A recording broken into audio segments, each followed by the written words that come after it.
Hi, my name is Dan Reff. I'm a professor in the Department of Comparative Studies, and I'm happy to have this opportunity to talk with you about my research and what I like to think is my contribution to the department. My training is as an anthropologist, as opposed to a scholar of religious studies per se.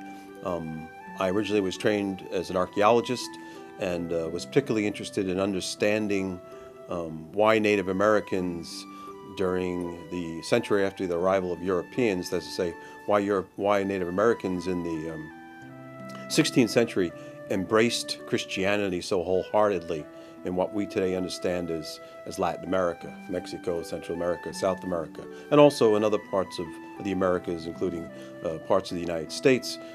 Christian missionaries enjoyed remarkable success, and I was interested in understanding, well, why would Native peoples who had their own cultures, which from what I understood as an archaeologist were certainly ample and complex, and the lives for Native peoples undoubtedly were satisfying before Europeans arrived. I was intrigued why, again, Indians by the millions embraced Christianity. And so I began my research by exploring that question and trying to come up with an answer for it.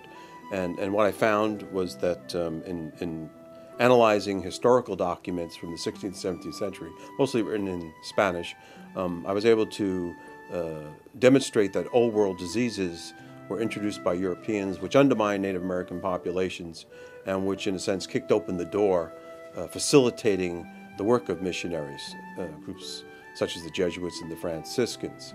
In the past 20 years, that initial interest in trying to understand why Native peoples took an interest in Christianity has led me in various directions.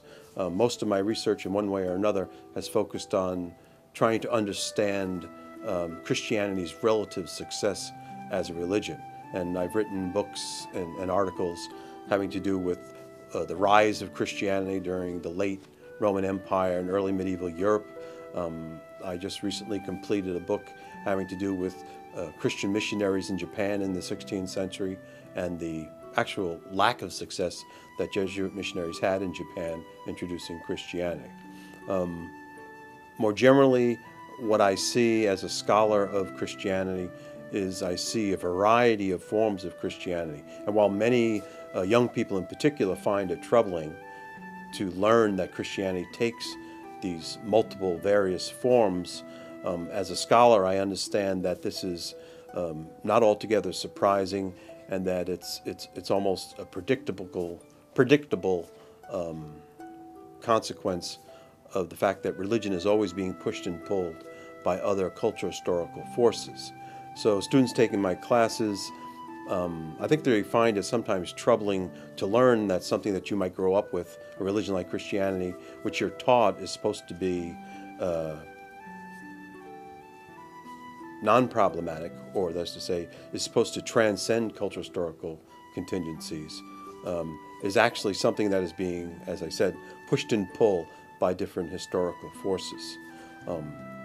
I do research on the subject and I also teach courses on it. I just completed a course, Varieties of Christianity, in which, again, we looked at different forms of Christianity, different time periods, different places, and sought to come to an understanding of how the religion, again, has taken these different directions based on what's happening in these societies that embrace Christianity.